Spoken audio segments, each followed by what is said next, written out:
All right, we're sitting here with Martina Sholiton. Thanks for joining us. Thank you. We're going to kind of go into some tips today, kind of hear your background story and kind of how your experience is at FFL right now and kind of what brought you here. But first, kind of tell me about what you were doing before FFL, because I know you had a lot of education and we're doing some different things. Yeah, I was, my family said, you're going to college, so I did. And got a degree in music education, performance, toured Germany as a flautist, started my own flute studio, and could not get a teaching job. Oh, man. Because there weren't any. Wow. The field was closed.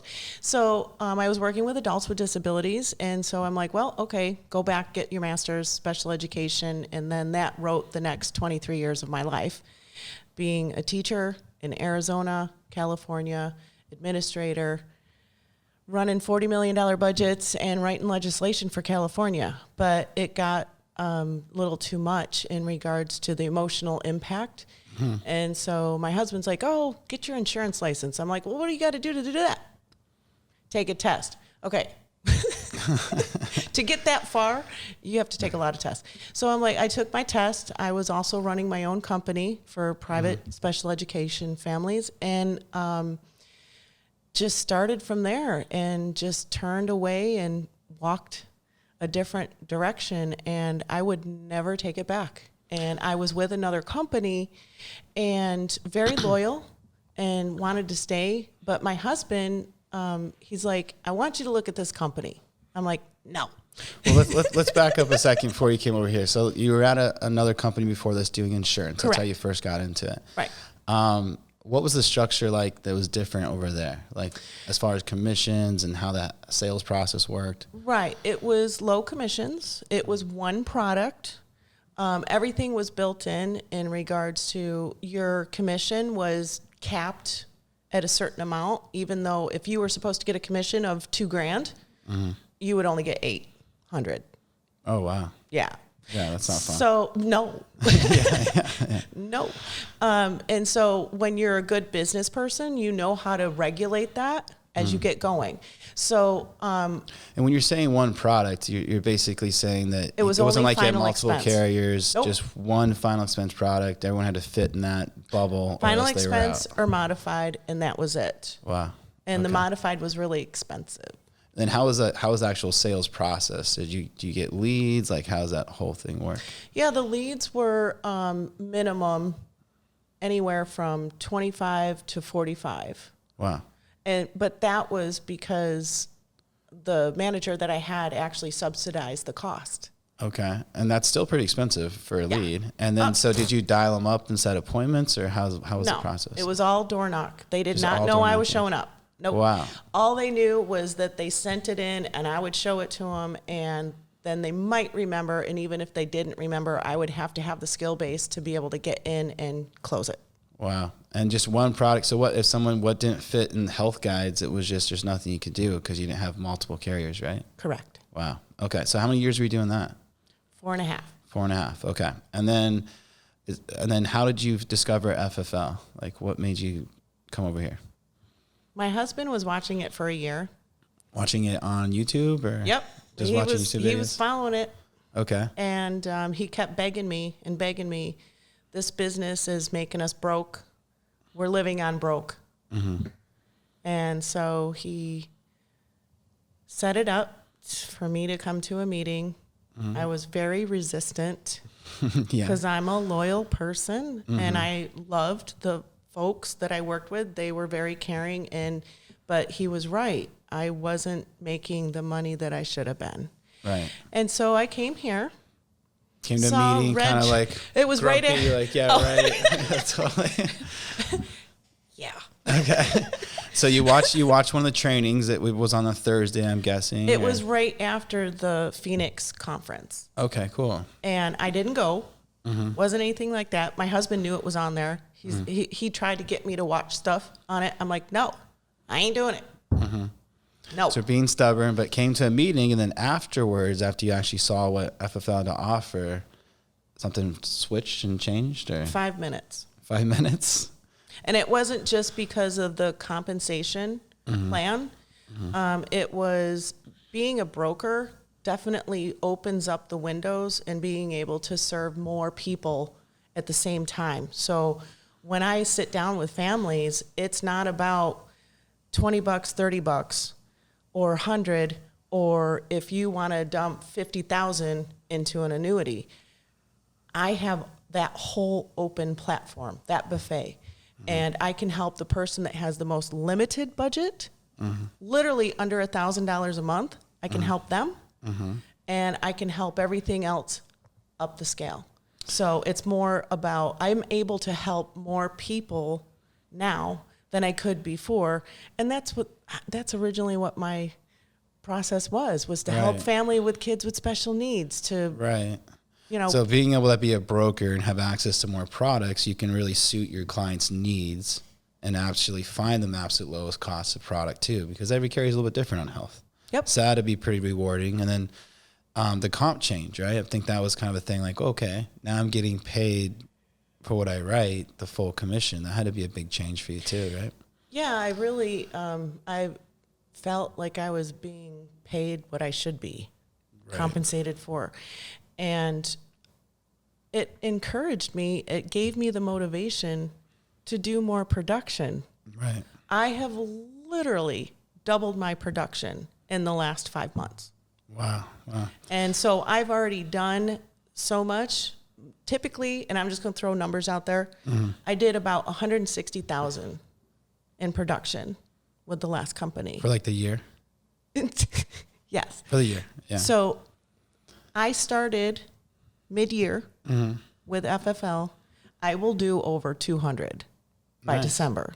Nice. So yeah, doubling and get it up. bonuses And get paid more commission. Right. So what are some other things that kind of separated FFL from the practice company that kind of stands out to you that FFL has that maybe another agent's watching this that's at a practice company or at a company and kind of looking for a change? Like what are some things that that you've noticed that's different? Right. Great question. Training. The training. Support. People being real. People being honest. Okay. I literally put up a message for advanced marketing and an IUL. I didn't know what an IUL was. But, I was told, okay, you told me, put it up on the advanced marketing on Slack. So I did. It was 8:30 at night. Jordan Lowry called me. He was in the car with the president of FFL. And remember, I called you. I'm like, is this real? Yeah. And they told me what to do. And I was like, okay, other companies say that they're there to support you, but it really is more of a competition and who's better than who and people talking about you behind your back. But at FFL, that's not what it is. Everybody supports everybody, and it doesn't matter what team you're on. Yeah, it's a very amazing community that everyone wants you to win. Regardless if you're in the team or not, we're all a big community to help you win, and there's so much support everywhere. Like you said, on Slack with different managers, you can call anybody from any team, and they'll answer your questions. So 100%. Yeah, and you don't have to have a ton of education. Yep, I came in the door with a different skill set, but you don't have to have that to be successful here. Right. And so I have folks that I grew up with in childhood. They're knocking on my door on Facebook. They're like, "What are you doing? How much you making?" Yeah. And so it's for real. You don't have to be super smart. You don't have to be super pretty. You don't have to have lots of money in the bank. You can actually survive starting out at ground zero and be successful within days.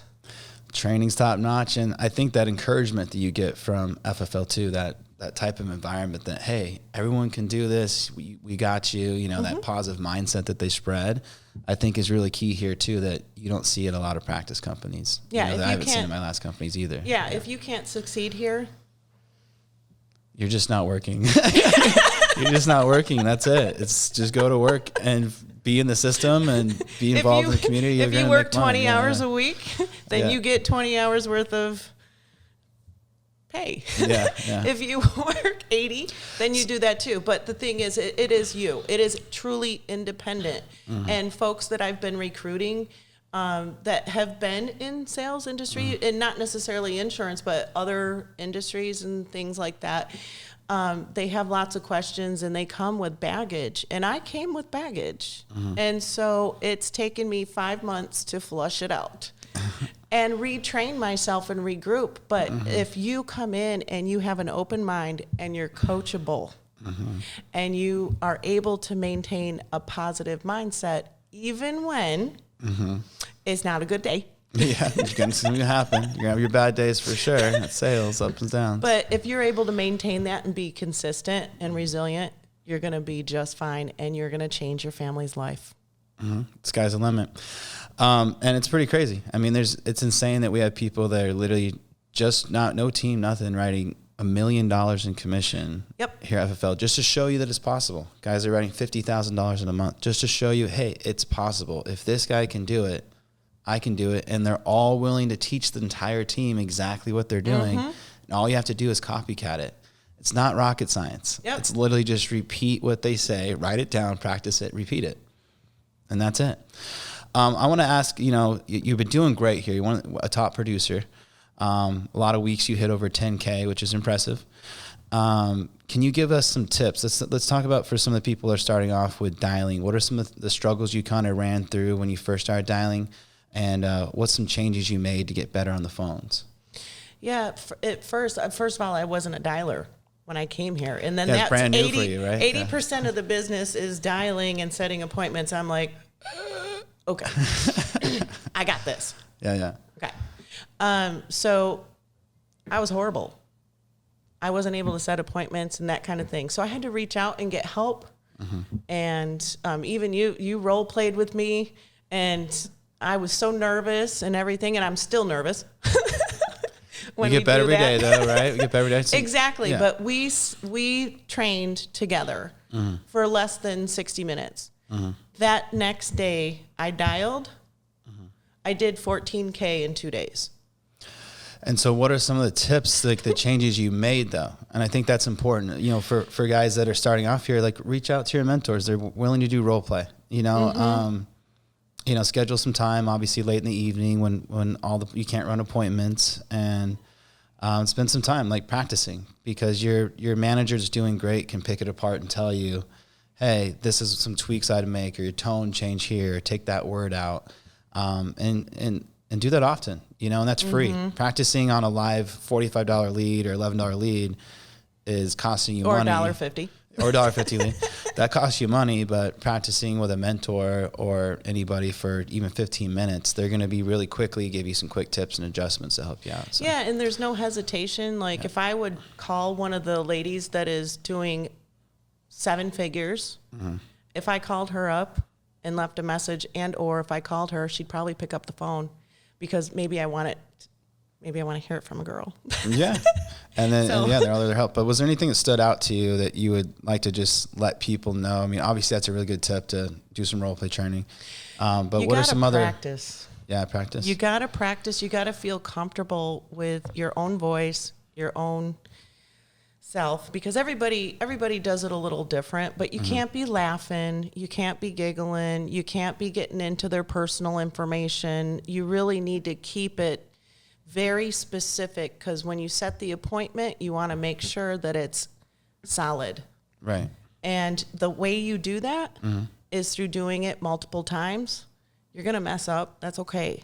But you have to be okay with messing up too. Yeah. And you can practice out loud, right? In the mirror. In the mirror. The dog. With your husband or boyfriend or whoever. The neighbor. Right? The neighbor. Like literally walking the dog and saying, hey, I work in insurance. I'm seeing that you're kind of limping. Do you have any coverage?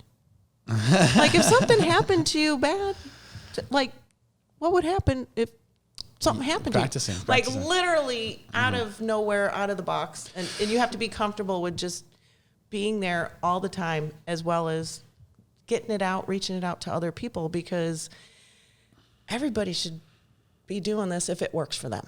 Right. So as far as the dialing techniques, you say just practice it out loud a lot of times. Know that you're going to start off, be a little nervous, but through repetition, your confidence is going to come up and you're going to be better at dialing. right? Absolutely. Obviously study the videos, talk to your mentors and managers and ask for some help and some adjustments to get you some confidence back up. I think there's all great tips for dialing. How about the no-shows? Anything you've done to maybe stop some of those no-shows? Any important tips for that? Well, out in the field. No, when you're booking appointments to prevent them from happening, like the no-shows. Have you made any adjustments to that? Yeah, I'm very specific in getting them to tell me a bunch of information in regards to the color of their house. Where's the number? Do you have any dogs? Do I need to go through a gate? Is there a gate key? The more info, or like, am I going to have trouble finding your house? Mm-hmm. As soon as someone starts telling you exactly how to get there from where you are, it's solid. Okay. So then basically it helps them remember it because they're thinking about someone coming over and recognizing it. So it helps them remember. And I always have them grab a piece of paper, a pen, even if they're in the car, because sometimes you catch people that they're driving. I ask them to verbally tell me back my name, a code that I make up. Right. And that I'm going to text it to them. Okay. And to make sure, and then I reiterate all that they told me, so they hear everything that they've already heard or told me. Right? Yeah. And at least, because having been in education, you have to say or read or hear things 3 times in order to remember it. Yep. So towards the end, at least saying the time and place at least 3 times has really helped out the no-shows. Okay, great. Those are good dialing tips. How about for the presentation? Any major tips you would give to someone that's starting off that's going out to houses and sitting down, they just can't figure it out. They're like, I don't understand what's happening. I'm not able to close anybody. What are some good tips you've learned over your 5 months that you'd like to share with people starting off? Well, actually, it was being able to figure out what I shouldn't be doing. Okay, so what are some of those things? Well, I'm too friendly. I'm too, matter of fact, I love your pictures. I love your dog. Oh, your dog's licking my feet. Great. Okay. No. Now I just get in the door. Would you like me to take my shoes off? Oh, okay, here's the table. You know what? Can we clear the table off? I mean, you don't always have that opportunity, but most people have a table and you sit down at the table. I pull out I already have it ready in the car before I get into the house because they know I'm showing up. They know I'm going to show them my license. I'm going to show them a copy of in all the companies that I'm affiliated with. Right. And then I specifically go through 8 stages in regards to closing the sale so that I know that I'm closing all their objections up at the front. So what are the 8 stages? This sounds interesting. Sure. 8 stages to make sure you're covering all objections. So you make sure that you're organized. Right. So be organized. Very organized. Here's my license. Here's the 3 things that we're going to go through. Okay. And then I pull out the worksheet that is provided, and we go over exactly. I wait until I get there. I write the date down, write their name down. If it's a couple, then I make sure that I write down their ages, and then I start directly into, okay, this is why I'm here. This is what we're going to accomplish. 1, 2, 3. Then I go into the financial background. Sometimes I do the medications first, but most of the time I do the financial background first. So after the financial and the medication piece, that's when I figure out, and in between I'm asking all kinds of questions to dig deep.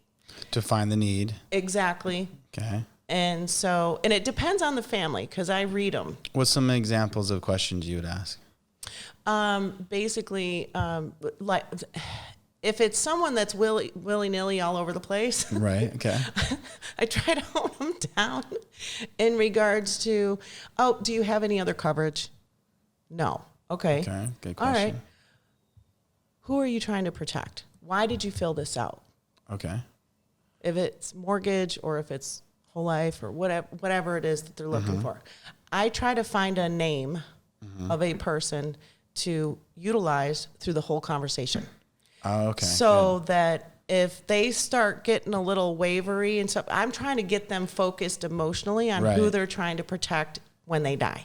So they're getting a little wavery, and let's just say it's Sarah, the person's daughter. Well, how would you bring it back in? Okay. So Sarah lives where? Oh, she's in Tennessee. Okay. And then I write it down. I start writing down everything that they're telling me that's important to them. Right. Because that's how I know I'm going to be able to leverage it if something goes, especially somebody that's all over the place. I'm going to be able to leverage it throughout the whole conversation. So I bring it down to, you need to protect Sarah. If something happened to you yesterday, what would Sarah be doing right now? I like it. How would she pay for it? Gotcha. How would she take care of it? And that's why I get the mortgage information and or what kind of coverage they have or their, monthly finances. Right. Because Sarah is going to have to take care of all of that, and it ain't going to be fun. I love that tip. So stop being friendly, engage a lot of questions. Yep. Find out who you're there for and use that name a lot while you're talking to really help them focus that this is for this person and brings out some more emotion. Right? Mm-hmm. That's awesome. And then what happens if at the end someone says, I need to think about this? How do you respond to that typically? So I get a little bit more aggressive, and I literally pull the paper right over so they can see all the notes that I took that they watched me write down in regards to, okay, Sarah is going to have to pay for this when something happens to you. Something happens tomorrow, how's she going to take care of it? You got to think about it. Why? For what? Ooh, I like it. Yeah. Why do you got to think about it? That's true. It's good. And then the last resort. And you know what I love about that is it doesn't come off salesy. It comes off from a place of genuine. Like, hey, I'm here because you said these things. Like, I'm not selling you. I'm just writing down questions and then you answered them. So what's going on here? So you're not talking about your opinion. You're just reminding them of their opinion.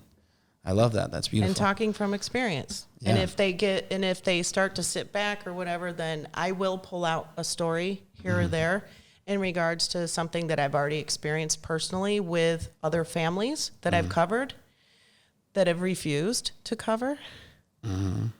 Because I'll tell them, you know what? The phone call I don't want is for Sarah to call me. She finds my business card and she finds out you've got no coverage, and now she's got to figure out how to pay for it. Is that really what you want? That's a good line. I like it. And any other quick tips on the presentation part? I think all that stuff was great. Just stay focused. Don't let them get you off track, because that literally is one of my biggest working points right now, is to not let them get me off track. To stay really very focused on, okay, I am here. You sent it in. You need coverage. I know it. I have the knowledge. I know how to cover you. Do it or don't. I'm out. I love it. So let's talk about mindset, because I think this is a tricky one for a lot of people come to this business. They're self-employed. Sometimes we can get down on ourselves, especially if we have a bad day. But what are some tricks that you've learned to keep a positive mindset and keep pushing ahead and put up the numbers you've been putting up lately? So actually, I pull up Sean Mike's mindset video. I have it like in a special place on my phone, on my iPad. Okay, good. Because I can be out in the field and just really had a negative experience. And I'm thinking, okay, where did I go wrong? Why didn't I get that family covered? Because I know they need it. That was my fault. So I pull up the mindset, I keep that in place. And if, it usually just kicks me right back into, and I'm like, okay, next. I love it. A mindset video. Yes. But all the other stuff too, because I really do gravitate to the gals that are killing it. They're making seven figures. And I've already told my husband I'm going to retire him in 18 months because I'll be doing 7. I've already done high 6 figures as far as 150,000 in education, but I'm going to do 200 this year or more. Because in a half year too. So. And so my goal is 7 figures, 18 months. Let's go for it. I love the goal. Let's get there together. Any final words before we end this? If you want to do this, you can, and you can call me. Yes, give out your phone number. Anyone that wants to work with Martina, destroying it already, very positive person. Just an honor to even work with you. So I'm glad to have you on the team. But give out your phone number. 480-808-9071. And that is my personal cell number. So please leave a message. And say it one more time. 480-808-9071. Any questions at all, give this girl a call. We're there to help. All right. Well, thanks for joining us, and we'll see you on the next one.